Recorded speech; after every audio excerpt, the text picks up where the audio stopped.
Dans le vaste monde des luttes internationales pour le pouvoir, les États-Unis ont depuis longtemps été des pionniers, déterminés à contrôler les conflits loin de leurs côtes. Ce voyage dans l'innovation navale a commencé il y a plus d'un siècle, en 1910, lorsqu'une expérience audacieuse s'est déroulée sur le pont du croiseur américain Birmingham. Un aéronef défiant la gravité a décollé du pont même d'un navire de guerre et a atterri en toute sécurité. C'était un moment capital dans l'histoire de l'aviation.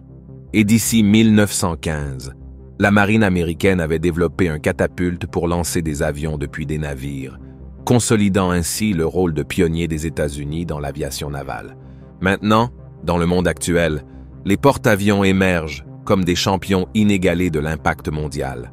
Leur capacité inégalée à réagir rapidement aux crises, à mener des missions humanitaires et à exécuter une large gamme d'opérations militaires les a rendus légendaires. Ces navires colossaux deviennent des centres de commandement mobiles dynamiques, étendant la portée d'une nation aux coins les plus éloignés de la planète. Rejoignez-nous alors que nous explorons les porte-avions de nouvelle génération d'une valeur de 100 milliards de dollars. Enfin, prêts pour l'action.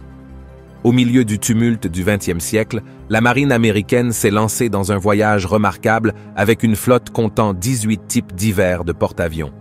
Pourtant, cette lignée extraordinaire avait les origines les plus modestes avec le Sevier Langley. À l'origine, un navire transportant du charbon, il a subi une transformation miraculeuse, devenant le premier porte-avions du monde au début du XXe siècle. Cette transformation a été rien de moins qu'une révolution navale, introduisant le concept audacieux d'opérations aériennes en mer. Baptisé en l'honneur du pionnier de l'aviation Samuel Pierpont Langley, le destin du navire fut à jamais changé. Son pont de volume en bois, une fraction de la taille de ses homologues modernes, est devenu le théâtre de décollage audacieux et d'atterrissage audacieux. En 1922, le Langley entama son voyage inaugural, inscrivant son nom dans l'histoire et jetant les bases même de l'aviation navale et des opérations basées sur des porte-avions. Cependant, c'est pendant la tourmente de la Seconde Guerre mondiale que le monde fut témoin de l'impact des porte-avions. Ce conflit mondial fut le creuset dans lequel l'intégration harmonieuse des forces navales et aériennes forgea un partenariat redoutable, étendant leur portée opérationnelle à des niveaux sans précédent. Alors que d'autres nations observaient ce spectacle et commençaient à développer leurs porte-avions, une compétition implacable s'engagea. C'était une course alimentée par la croyance que la nation détenant le porte-avions le plus puissant détenait la clé de la victoire. Cette rivalité féroce donna naissance au concept légendaire de super porte-avions, un concept que les États-Unis adoptèrent pleinement, modifiant à jamais le cours de la guerre navale. Au cœur des mers tumultueuses, l'USS Enterprise CVN-65 fut le premier porte-avions nucléaire au monde, également connu sous le nom de Big E. Il s'agit du navire le plus haut de son genre. Le navire prit sa retraite le 1er septembre 2012, après 51 ans de service. Cela était dû à la fin de la vie du réacteur nucléaire et au coût élevé d'entretien. L'Enterprise est le plus grand porte-avions à propulsion nucléaire au monde. Il mesurait 342 mètres de long et a été construit en 1958 pour 451 millions de dollars, avec environ 4600 personnes, dont 250 pilotes, stationnés sur le navire de guerre. Le porte-avions était alimenté par 8 réacteurs nucléaires Westinghouse avec une vitesse maximale de 62 km/h. Ces réacteurs étaient de la première génération de réacteurs nucléaires intimement liés à 2 arbres d'hélice, fournissant une propulsion inégalée qui ne pouvait pas être recyclée et retirée du navire, ce qui causa la mise au rebut du navire en 2016. Un super porte-avions à propulsion nucléaire a fendu les vagues à une vitesse stupéfiante de plus de 35 nœuds. Une force implacable qui pouvait être soutenue pendant 5 années stupéfiantes sans avoir besoin de ravitaillement. Son arsenal de radars à réseau flou a couvert l'horizon, assurant une vigilance inébranlable et une couverture radar inégalée. Ce système radar révolutionnaire allait orner les navires équipés du système avancé Aegis et de nombreux autres navires militaires. Au fil du temps, l'USS Enterprise a été témoin d'une évolution continue et d'une quête incessante de la perfection. D'innombrables mises à jour et améliorations ont été apportées à ces machines, systèmes électroniques d'aéronefs, armements et réacteurs, le propulsant au sommet de la puissance navale. L'USS Enterprise s'est dressé comme le fer de lance, l'annonciateur de la suprématie à propulsion nucléaire, modifiant à jamais le cours de l'histoire navale. Il a été impliqué dans de nombreuses guerres, y compris les guerres entre les États-Unis et l'Irak en 1991 et 2003. Le navire, pesant 85 000 tonnes, ainsi que ses navires militaires accompagnants, a traversé le canal de Suez pour le golfe Persique le 7 avril 2012, au milieu de mesures de sécurité strictes, et a quitté le golfe Persique le 1er mai 2012. Des demandes ont été faites pour convertir le navire de guerre en musée, mais après avoir calculé le coût de l'entretien de son réacteur nucléaire, la conversion du navire en musée a été jugée impossible. Cet avion a acquis sa distinction grâce à sa participation à la crise des missiles cubains de 1962, lorsque l'USS Enterprise a rapidement réagi à la situation. Les avions espions U-2 avaient révélé l'existence d'une installation de missiles soviétiques sur le territoire cubain, dangereusement près des côtes de la Floride en Californie. Le danger était imminent, entraînant le déploiement rapide des troupes américaines le long de la côte de la Floride. Alors que les tensions montaient, la perspective d'une guerre imminente était grande. Cependant, la diplomatie en coulisses a prévalu, et le 28 octobre, la crise s'est apaisée, bien qu'elle ait failli précipiter le monde dans l'abîme. Des cendres de l'histoire, un nouveau titan a émergé, l'USS Gerald R. Ford CVN-78, l'annonciateur de la prochaine génération de porte-avions. Cette merveille maritime se vante de la capacité stupéfiante de fonctionner pendant une demi-décennie sur une seule réserve de carburant nucléaire. Il abrite une impressionnante flotte de 90 avions, hélicoptères et drones de pointe, dont les redoutables chasseurs F-35C. Mais ce n'est pas tout. Cette merveille technologique est équipée de 3 catapultes électromagnétiques qui la propulsent vers une accélération et des performances améliorées. Et si vous l'imaginez comme un simple navire, pensez à nouveau. Il s'étend sur une longueur étonnante de 337 mètres, une largeur de 78 mètres et s'élève à une hauteur de 76 mètres, surpassant même la grandeur de la cathédrale Saint-Jean l'Évangéliste à New York. Ce Léviathan des mers pèse près de 100 000 tonnes et peut fendre l'océan à des vitesses atteignant 30 nœuds, soit un vertigineux 34 000 à l'heure. Ce qui alimente vraiment cette puissance colossale est une prouesse technique. 2 réacteurs nucléaires, Bechtel A1B, se trouvent au cœur, produisant chacun un ahurissant 700 MW, soit 952 000 chevaux-vapeur. Oui, vous avez bien entendu, presque 2 millions de chevaux-vapeur au total.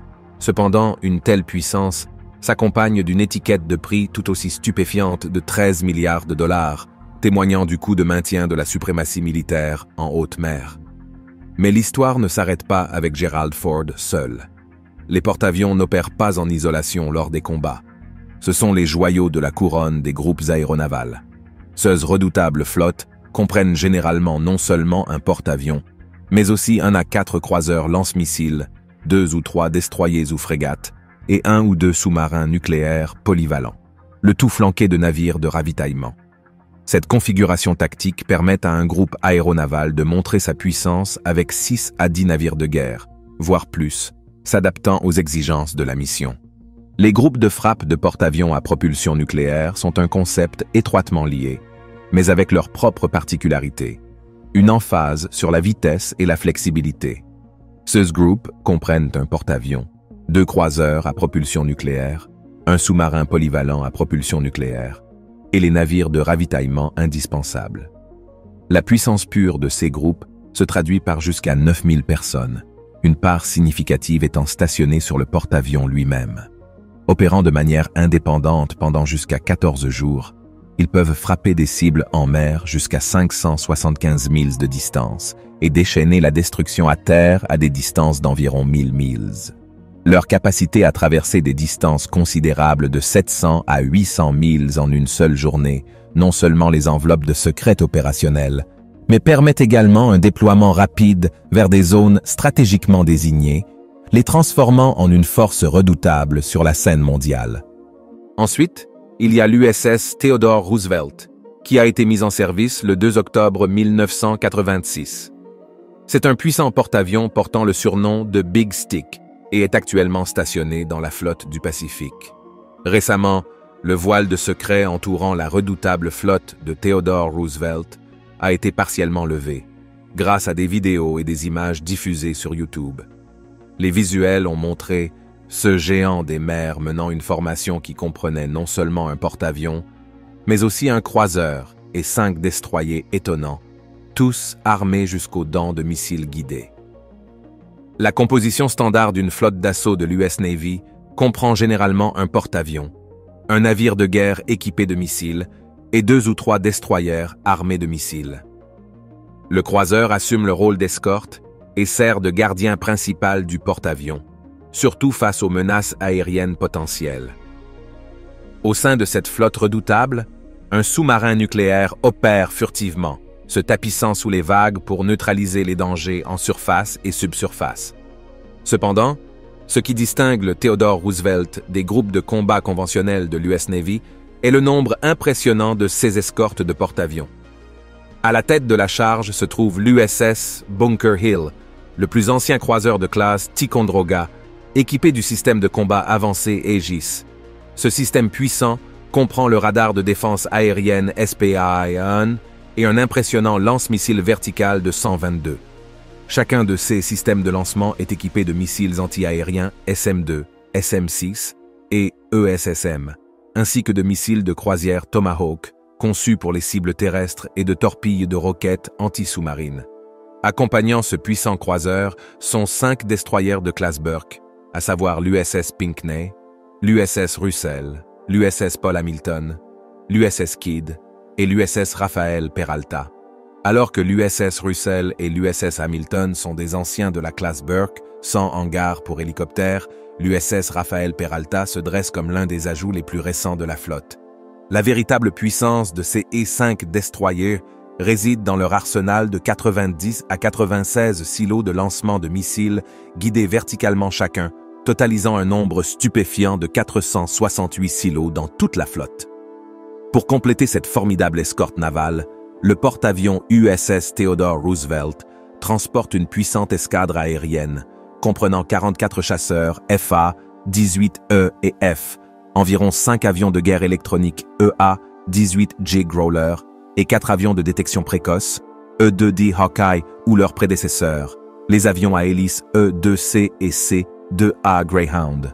De plus, l'escadre aérienne de Roosevelt comprenait 19 hélicoptères MH-60, formant une force aérienne puissante et polyvalente, prête à projeter la puissance et à protéger les intérêts nationaux en haute mer. Le nouveau géant porte-avions américain de 11 milliards de dollars, l'USS John F. Kennedy, la dernière partie de la coque principale de ce navire, pesait près de 800 tonnes, soit l'équivalent du poids de 13 grands chars de combat, et sa construction a pris 1 an et demi. Les constructeurs de navires, chargés de construire le tout dernier porte-avions américain, ont installé le pont d'envol du navire, qui pesait plus de 780 tonnes à l'aide d'une très grande grue. L'USS John F. Kennedy est le 2e navire de guerre de la classe Ford, après l'USS Gerald R. Ford, qui avait été retardé en raison de problèmes inattendus et de coûts de maintenance accrus. L'installation de la coque supérieure de John F. Kennedy au chantier naval de Newport News a achevé la coque principale du navire, qui mesure plus de 1096 pieds de long. Plus de 3200 constructeurs de navires et 2000 fournisseurs d'équipements sont impliqués dans la construction du porte-avions John F. Kennedy, lancé en 2019. Bien que les États-Unis ne soient pas le seul pays à construire des porte-avions, aucun pays n'a jamais été en mesure d'atteindre la taille du porte-avions de classe Ford alimenté par l'énergie nucléaire. L'USS Gerald R. Ford, de 110 000 tonnes, propulsé par des réacteurs nucléaires, a été lancé lors d'une cérémonie officielle à la station navale de Norfolk en Virginie. Le président américain Donald Trump, lors de la cérémonie, a qualifié le navire de message au monde de 100 000 tonnes américaines. Le porte-avions de classe Ford d'un coût de 13 milliards de dollars, remplacera les modèles Nimitz actuellement en service dans la marine. La construction de ce navire géant a cependant coûté 2,4 milliards de dollars de plus que le budget prévu, et c'est pourquoi il est considéré comme un gros pari pour l'armée américaine. Les porte-avions de classe Ford sont des navires de classe Nimitz modifiés. L'une de ces modifications est le triplement de la génération d'électricité par rapport aux navires de classe Nimitz.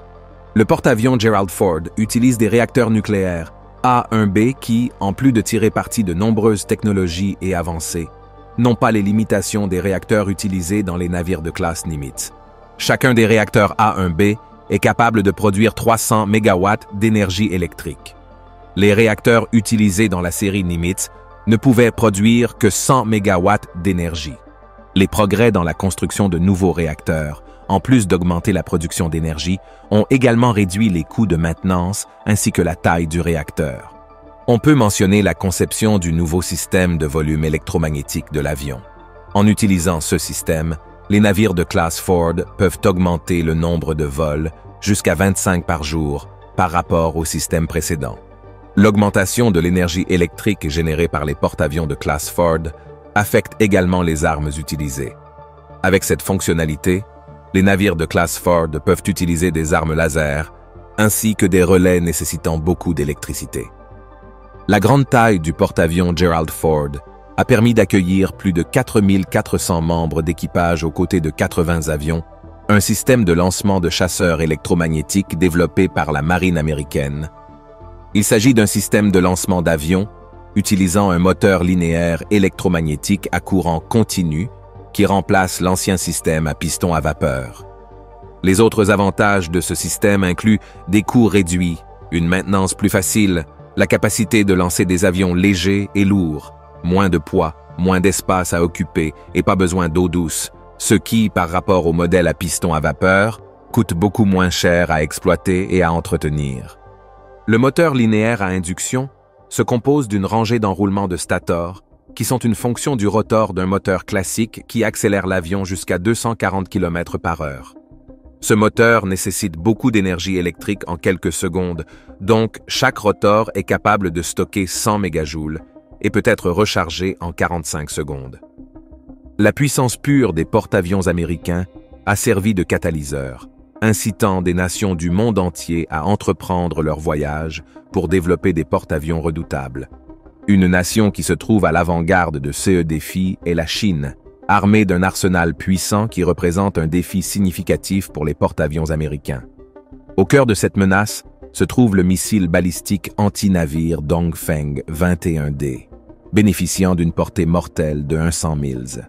Cette arme redoutable peut cibler des groupes de frappe de porte-avions agiles à l'aide de lanceurs terrestres mobiles, renforcés par les capacités satellites avancées de la Chine, telles que la série Yaogan et les satellites de surveillance électronique maritime. Le rapport coût-efficacité de la production de plusieurs missiles Dongfeng 21 par rapport à la dépense d'un seul porte-avions américain souligne la gravité de cette menace.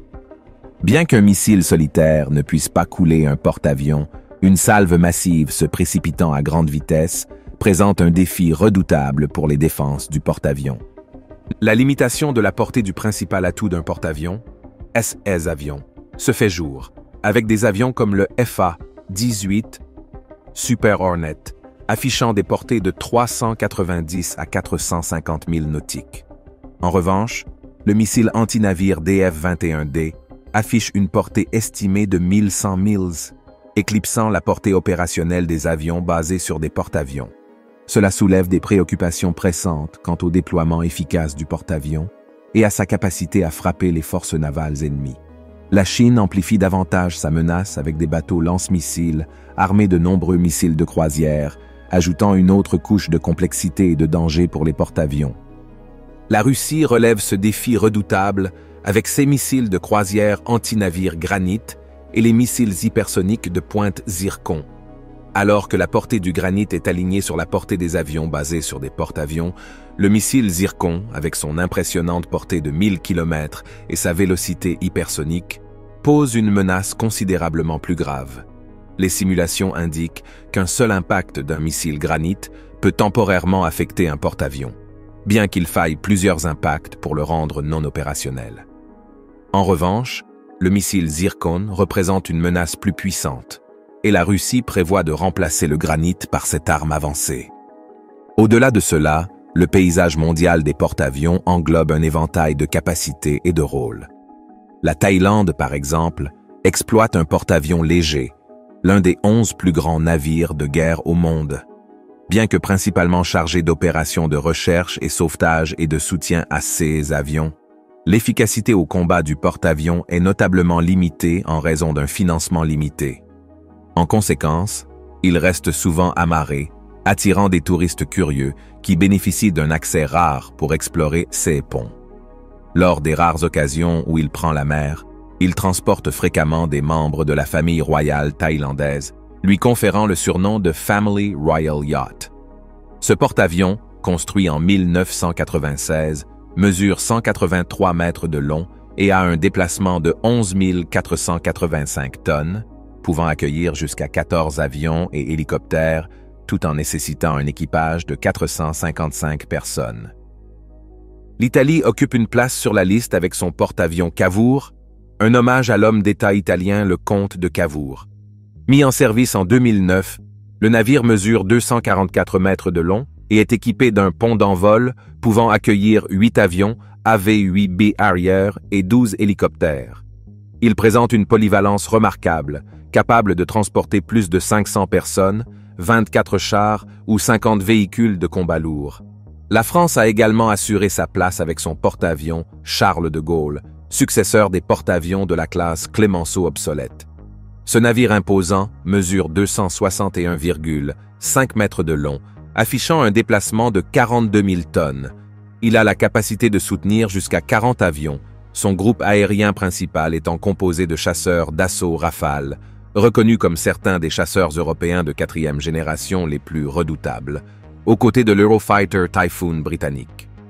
Notamment, le Charles de Gaulle a la distinction d'être le seul porte-avions non américain alimenté par un réacteur nucléaire, avec un effectif total, y compris le groupe aérien, de 1500 personnes. Ce porte-avions a participé activement à des opérations de combat mondial, y compris son rôle dans le conflit afghan contre les talibans pendant les années 1990. Les aspirations de la France vont plus loin, avec des projets d'acquisition d'un nouveau porte-avions dans les années 2030, affichant un déplacement de 75 000 tonnes et presque le double de la taille du Charles de Gaulle, mesurant 300 mètres de long et 30 mètres de large. Ensuite, il y a le porte-avions indien Vikramaditya, qui se traduit par « tout-puissant » en sanskrit. Il a une longueur de 274 mètres et un déplacement de 45 000 tonnes. Initialement, le porte-avions russe Admiral Gorchkov, lancé en 1987, il a fait l'objet d'une modernisation approfondie au chantier naval russe Sevmash avant son transfert en Inde en 2013. Le Vikramaditya peut accueillir jusqu'à 30 avions, dont 14 chasseurs MiG-29K et divers hélicoptères fabriqués en Russie, notamment les K-27 et K-31.